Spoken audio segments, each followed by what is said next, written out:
Otep à tous, bien-aimés frères et sœurs.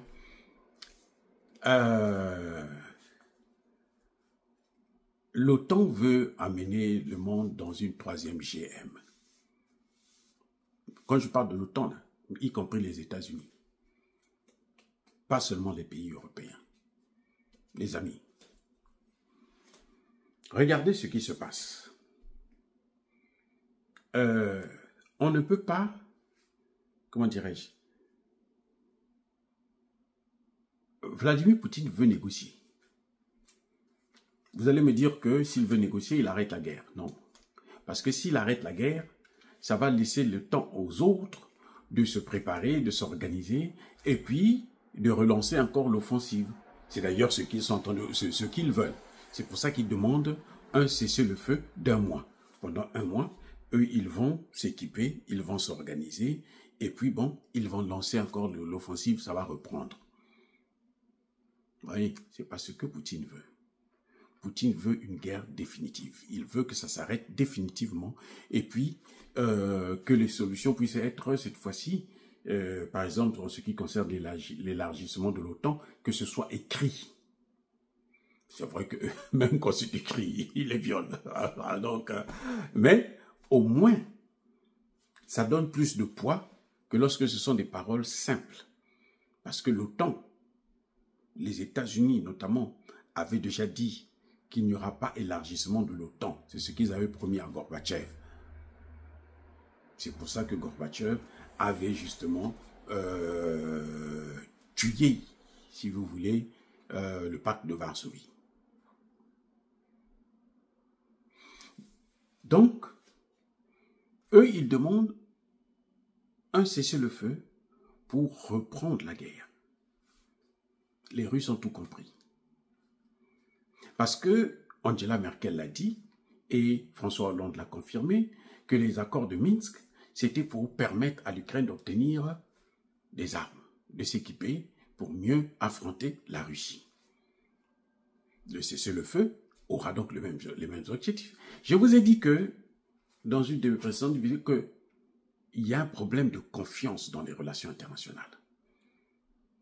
Quand vous perdez votre confiance, c'est difficile que les gens puissent vous croire encore. Et malheureusement, les Occidentaux, c'est leur caractère, ça est dans leur ADN. Mentir, saboter ce que eux-mêmes ils ont construit. Ils signent des accords et même ils sabotent ça, ils les violent au vu et au su de tout le monde. Et ils ne se gênent pas du tout. Au contraire, ils sont contents parce qu'au moins, ils ont atteint un objectif. Les accords, pour eux, c'est une façon d'affaiblir l'autre. Et après, on vient le détruire. Et ils ont plusieurs manières. Parfois, ils le font directement par eux-mêmes, mais sinon, ils trouvent un prétexte pour vous détruire, ou bien ils trouvent un proxy. C'est ce qu'ils ont fait avec Mobutu. Ils ont trouvé un proxy qui s'appelle Paul Kagame. Pendant 30 ans, on a fait croire à Paul Kagame qu'on va te donner une partie de la RDC. Pendant 30 ans, on lui a fait croire ça.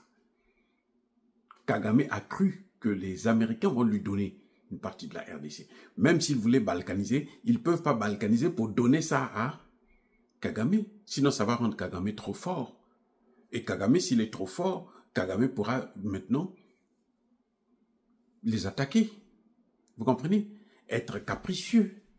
Donc, même s'ils avaient réussi à balkaniser la RDC, ils n'allaient pas laisser ça à Kagame. Non, ils allaient le donner à quelqu'un d'autre. C'est comme ça qu'ils font. Parce qu'il ne faut pas que tu sois fort.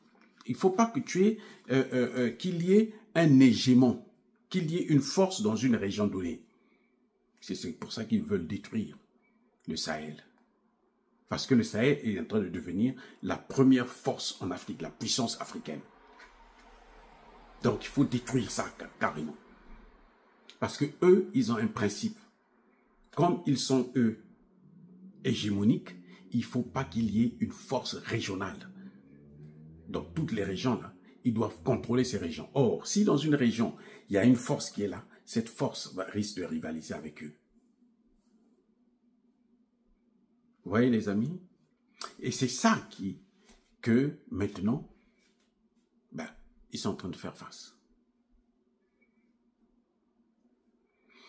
Ils ont voulu détruire la Russie. Ils ont menti. Ils ont manipulé l'Ukraine. Même s'ils avaient coupé la Russie, ils avaient réussi à couper la Russie en mini-morceaux. S'ils avaient mis, comme on dit, la Russie en coupe réglée, ils n'allaient pas donner, même pas la Crimée là, ils n'allaient pas donner ça à l'Ukraine. Parce que l'Ukraine deviendrait fort et arrogant. Et l'Ukraine risquerait de les affronter.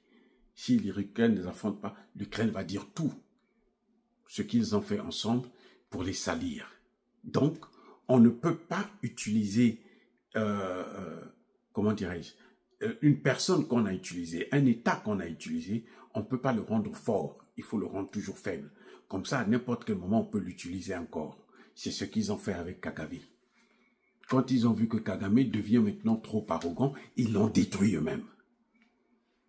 Ce sont les Américains qui ont fait de Kagame ce qu'il est devenu, et ce sont les Américains aussi qui l'ont détruit. Avec Zelensky, ce serait la même chose.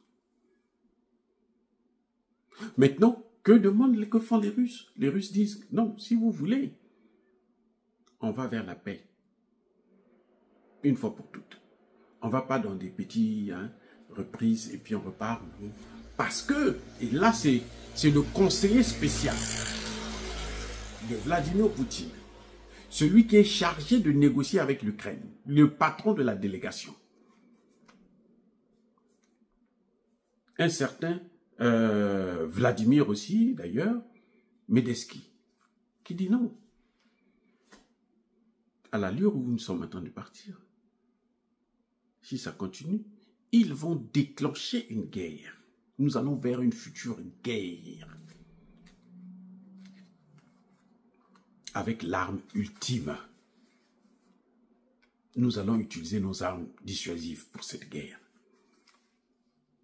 Et c'est ça qui fait paniquer maintenant l'Occident. Voyez, l'erreur de Zelensky, c'est de ne pas comprendre que on est en train de l'utiliser.